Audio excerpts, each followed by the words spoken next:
Among the best players the NBA has to offer. We'll see him in action tonight. We are live in Boston, Massachusetts, the gem of New England, as the Celtics are about to go into this interconference contest right here with Clark Kellogg doing the analysis. This is Kevin Harlan for 2K Sports and our broadcast of the NBA. Here are the five for the Clippers. Griffin and Kaman are up front. Baron Davis and Eric Gordon pair up in the backcourt. And Butler. And for the Celtics, Pierce and KG at the 3 and the 4. Rondo and Allen make up the backcourt, and Perkins. The Clippers came in 12th, Clark, in the West last season, 29 up, 53 down. But you know what? They were not that bad against the Eastern Conference. Almost 500, Kevin. 14 and 16 in interconference play. Yet again showing while the East has some terrific contenders up top, there are definitely some pretenders hanging out in the middle. Now here is Davis. Let's catch up with Doris from the sideline. Yes, Kevin, I had a chance to catch up with head coach Lenny Del Negro. He thinks the biggest battle for them is simply finding the space to operate effectively on offense. He said this is a team that plays so tight defensively that you can feel like you don't have room to breathe. The only way to exploit that is with motion off the ball and efficient passing. Gentlemen? Thanks, Doris. Clark, so much for advanced scouting. Sometimes that's a false prophecy, though, and you have to adjust to what the other team is coming out and running. And so it's the Celtics getting on the board first. Kaman cannot hit. You know, the Clippers not exactly a team that strikes fear around the NBA, but, you know, they've got some talent. And that's where you always start. Unquestionably, the talent is there. And you can't worry about the pass if you're the Clippers. It's all about trying to move forward. He can't complete the three-point play. Ray Allen, even at his age, is still a sight to behold when he takes that jump shot. Yeah, he really is. He's got one of the sweetest jump shots we've ever seen in the history of the game. As pretty a shot as we'll see. And he slams it home. Here's the replay on the Sprite Slam Cam. Uh-oh. A little bit of a statement made there while he hung on the rim. That's one way to make sure the whole building knows exactly what you just did. My man just lost his mind. What was he thinking with that shot? That clearly is not his range. And the basket by Gordon. Here's Rondo. 46 seconds left in the first. From deep. Kept alive. Here's Perkins. And almost gets it to go, so he'll shoot two here. Tough interior defense means not allowing easy baskets. Good foul. So both teams making some changes here.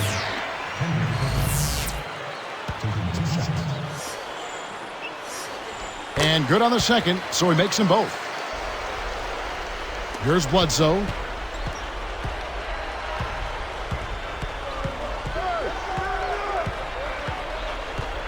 Now Gomes, pass to Kaman. And two free throws coming up as the whistle blows. He barely missed that one. It's going to be on Glenn Big Baby Davis. Contact certainly altered that shot. The official was right on top of it. And the first one drops. And he makes both free throws. Here's Rondo. 23 seconds left in the first quarter. Pass to Pierce. And that one goes and stayed with it, even with the contact, and a free throw coming up. No good there. He's unable to convert on the three-point play. Here's Gordon. Rondo with the rebound.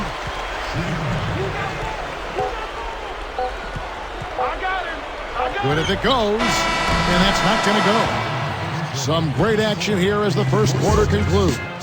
Celtics lead by 2. Well, they're in attack mode now, Kevin. Every time they get the ball.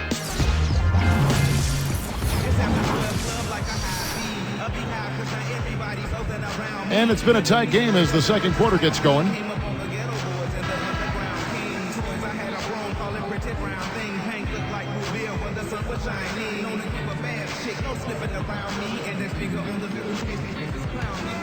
Here is Robinson.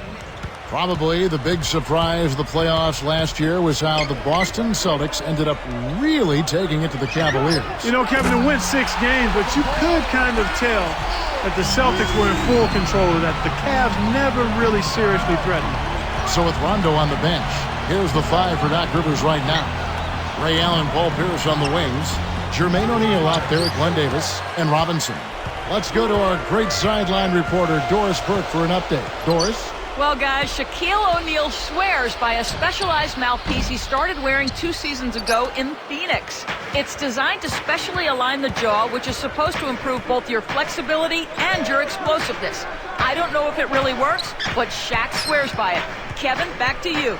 I wonder if I could call a game in one. Thanks, Doris. Boston on D, following the miss by Griffin.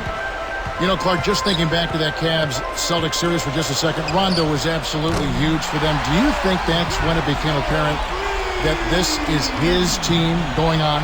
Oh, I think so, Kevin. I mean, he really stepped up and took ownership of this team, but you still have to give credit to the older guys, too. Now, KG, Pierce, and Allen, they were all great in that series as well.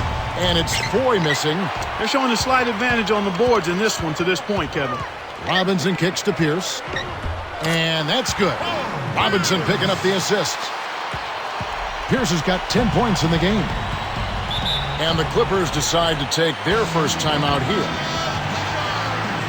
Both teams deciding to change it up.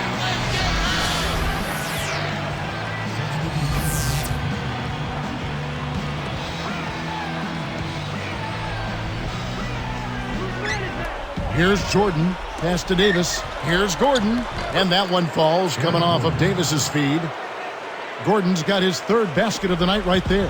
Celtics leading by 8. 7-second difference, shot and game clock.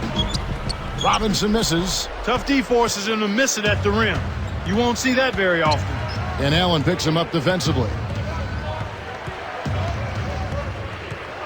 Robinson against Davis. Here's Gordon. Kept alive.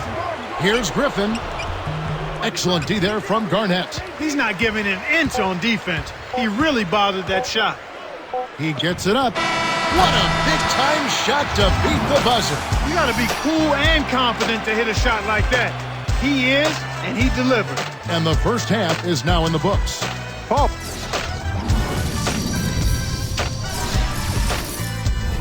It's halftime on a Thursday. You know what that means. Time.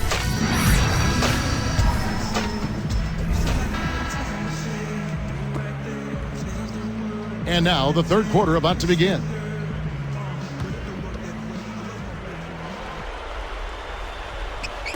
And it's the Celtics with the ball. It's a 10-point game. Clark, a lot of people felt that Kevin Garnett was getting too old for the Celtics to make it back to the finals. Yeah, you know, Kevin, that's understandable. He and the Celtics seemed to get healthy just in time for the playoffs, and I think that made all of the difference. And on the floor for Del Negro as we get into the second half. Butler and Griffin make up the forwards. Baron Davis and Eric Gordon pair up in the backcourt. And Kaman. Butler. And sinks it from 3. Butler's got himself going with the triple, his first basket of the game. How much do you think Clark Garnett's persona as a player has influenced this Celtics team? Kevin, that's been a big factor. I mean, you think about the Celtics, how they dominated the Cavs in the match. And the big-time jam. Let's see it again with the Sprite Slam Cam. Boy, when you run the fast break correctly, it's a thing of beauty. With age comes wear and tear, and the Celtics experienced some of those injuries when you look at last season, Garnett and Pierce having knee issues. But you know what, Clark? Even youngsters on their team got banged up. Big baby Glenn Davis, he had a thumb injury, a broken thumb. He had an ankle injury. I mean, health is such a big issue for young and old. Yeah, that's just part of the game, Kevin. You hope that you're fortunate as a team not to have crippling injuries to key players. And Rondo's hamstring, I think a part of it is just playing in a tough division. And another part is certainly age. That's a factor. But you can't say that for guys like Rondo and even Big Baby Davis. Here is Davis, still looking to get on the scoreboard.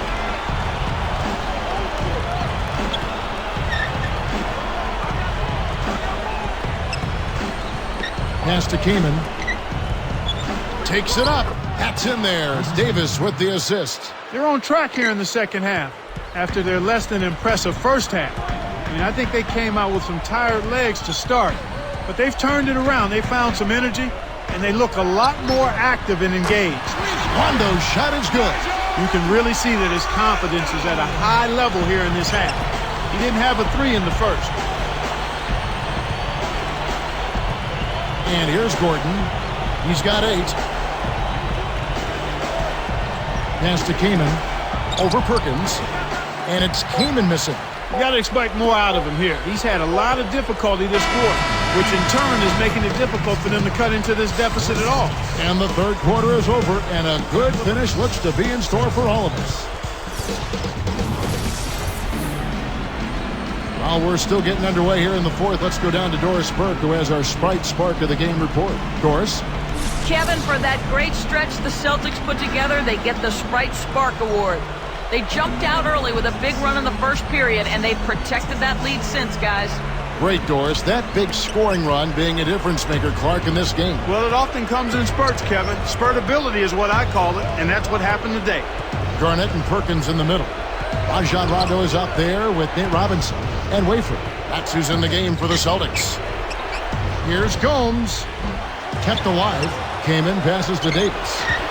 Back to Kamen. Another miss by Kamen. He's really struggled to get into any kind of comfortable flow here. 0 points this quarter, and he really doesn't look like himself out there. Clippers trail by 7. Now Davis.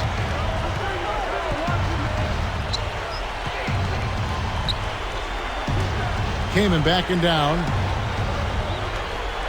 Here's Gomes. And again, it's the Clippers missing. Celtics leading by 7. Here's Rondo, and no good. But close on that one, so he'll shoot 2. Looks like a good call from here where I sit. Definitely some contact on that shot.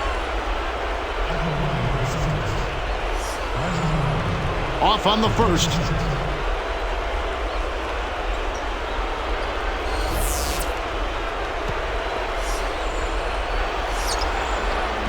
No good at the stripe this time. Second misses also. Very little time left here. They have the ball, but they are going to need big plays to pull this off. When you settle for that kind of shot, that's a wasted possession. That is not a high percentage look. Shoots it up. No good from Perkins. And the Clippers have possession. Here in the fourth quarter, their defense has been very strong, allowing no baskets. Gordon kicks to Davis. Let's go with a 3. That's good. Davis has got himself on the board with 3 there. Hallelujah! Someone put it in the hole. Time called here. The Celtics decide to talk it over. They're winning by 4. 34 seconds left to the fourth. A moment to check in with Doris Burke. Doris? Kevin, Doc Rivers was just addressing the plan with his team. He told them, keep pushing hard to the end. Just finish out these last few minutes, and we'll be able to come away with the W. Kevin? Both teams will make substitutions. And there's the intentional foul.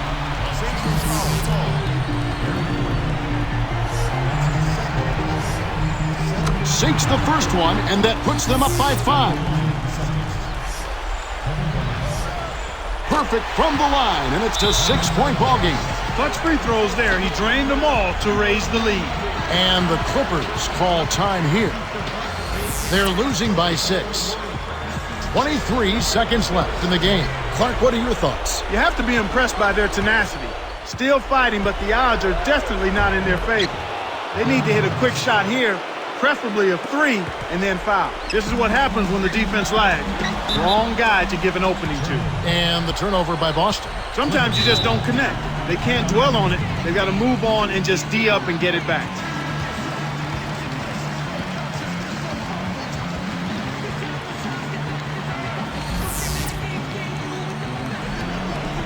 Here's Gordon.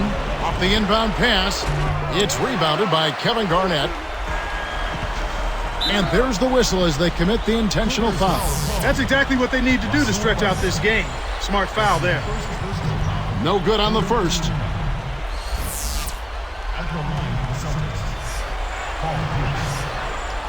And that trip coming up empty, missing both.